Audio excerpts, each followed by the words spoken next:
Hi, everybody. Dr. Stu Hoffman, president of ChiroSecure, and I'm back again with you today, as we promised at the end of last week. And we always come back whenever there's any kind of news that we think you need to be kept in the loop with. And last week, there was a series of articles that came out about indicating some chiropractic treatments can cause harm to your eyesight, of all things. And I don't know what the heck that could be all about, that all of a sudden we're getting an attack, in my opinion, on another front. We usually come to you with the stroke issue, but here we have the eyesight now being focus for what I would consider a slight attack. Dr. Clum is with us, as he usually is. He has a little different take on this than I do, and I just want to bring him in, welcome him, and let him review with us a little bit about this article. So Dr. Clum, welcome to the ChiroSecure Facebook Live today. Well, thanks, Stu. I appreciate it. And always good to be back in touch with you. Excuse me. Before we get started, we should acknowledge today's Canadian Thanksgiving. So to all of our Canadian friends, happy Thanksgiving. And I grew up on the border in Buffalo and always enjoyed celebrating Canadian Thanksgiving in October, and then having our Canadian friends over in November and doing it all again. So good memories. Lends to good friends. That's it. Well, Stu, the article that you made reference to was very interesting. And to be honest with you, when we talked last week, I think I've taken a little bit more of your position on this, that this is more of an attack than I first thought it was. And I'll explain why in just a second. But the article appeared in a journal called the American Journal of Ophthalmology, and it's their case reports journal. And after we spoke, I looked very, very carefully at the article, and I realized this was available online since last April.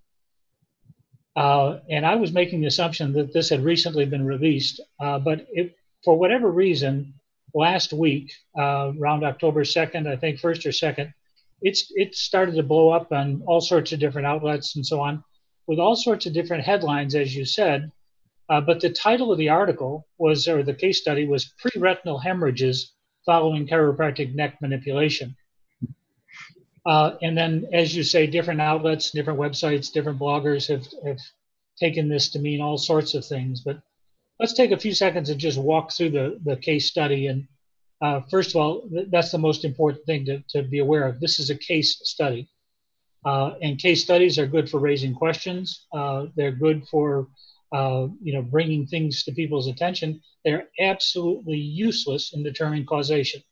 They don't have the epidemiological power to determine causation. So we'll appreciate which is why they're considered the weakest form of any kind of research in the scientific community.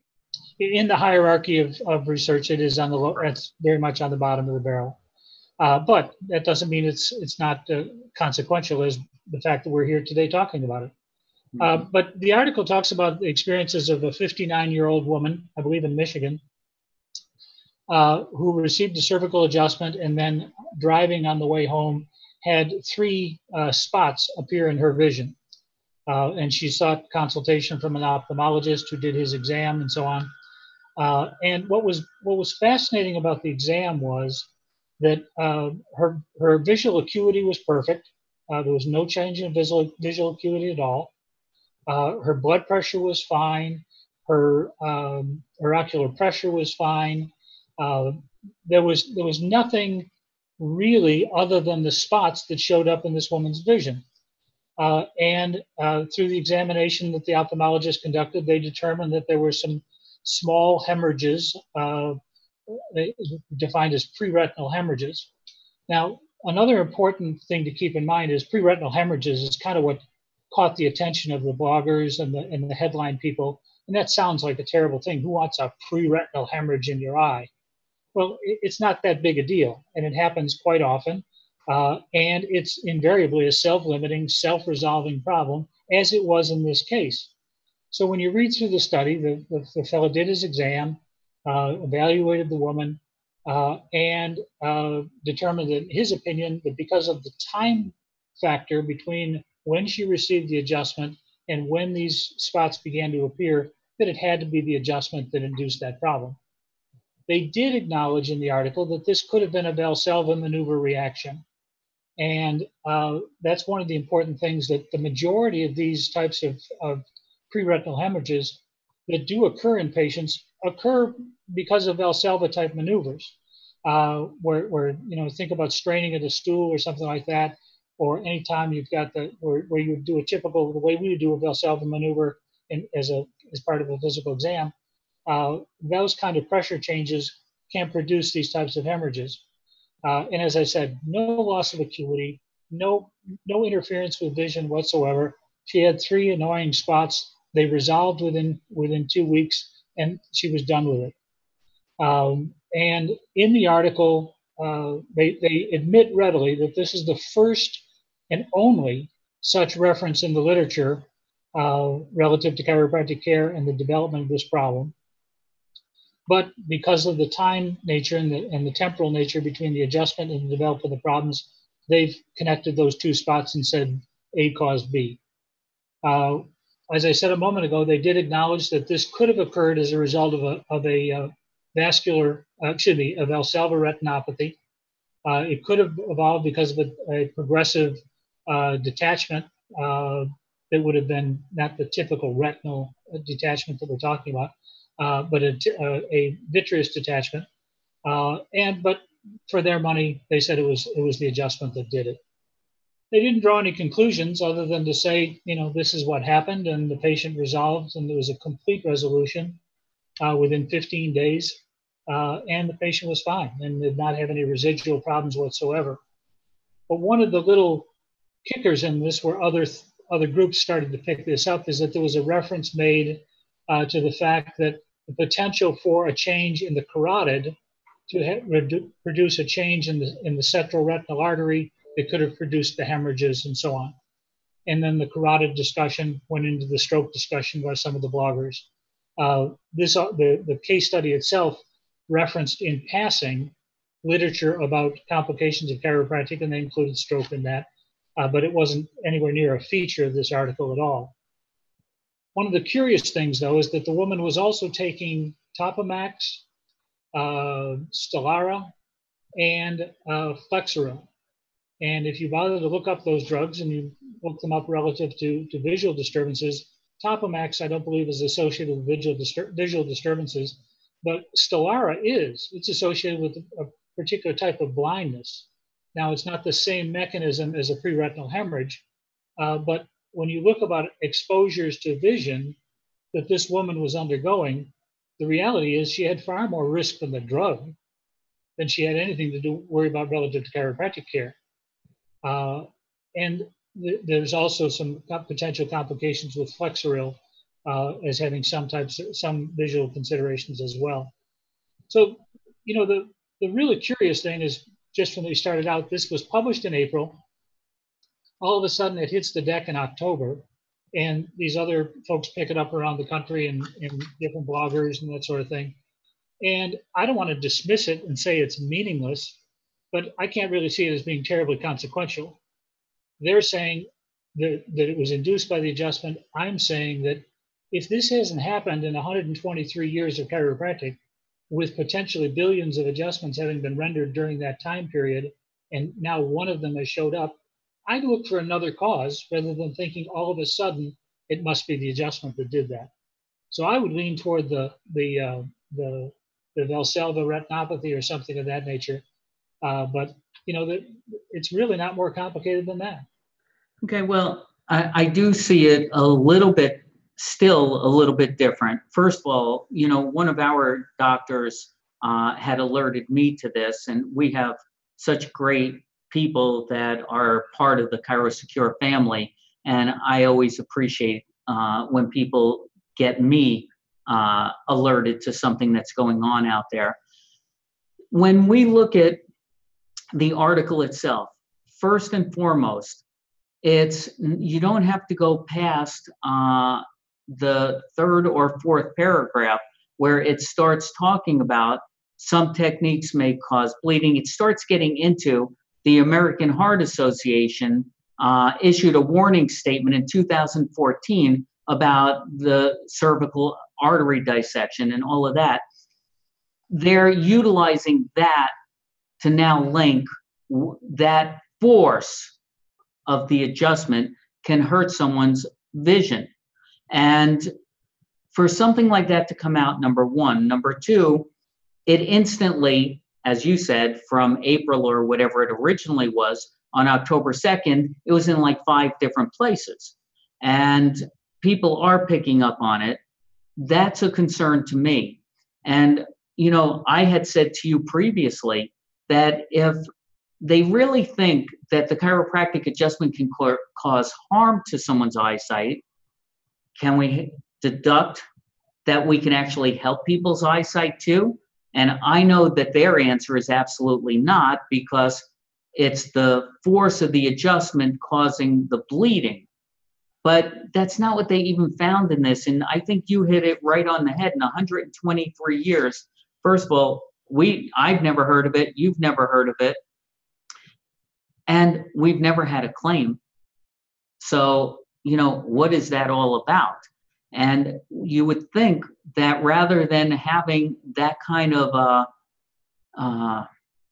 a result that they're going to now list in an article like this, that they'd at least consult or know what a chiropractor is even doing.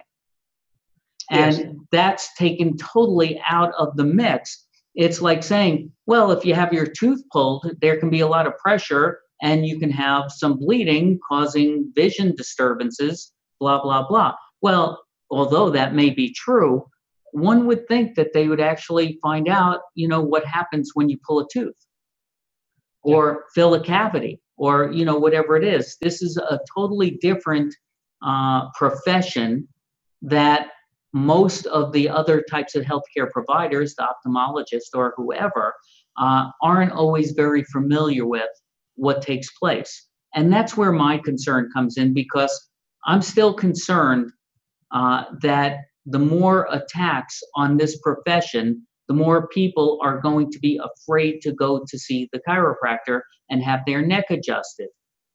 And that's where it all comes from, because remember, the Gallup study, you know, that Palmer spent $1 million on, said that people that haven't been to a chiropractor and won't go to the chiropractor, number one reason was they were afraid to get their neck adjusted.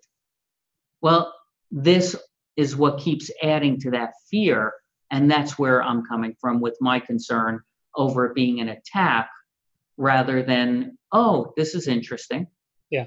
No, I share that more today than I did a couple of days ago, that's for sure.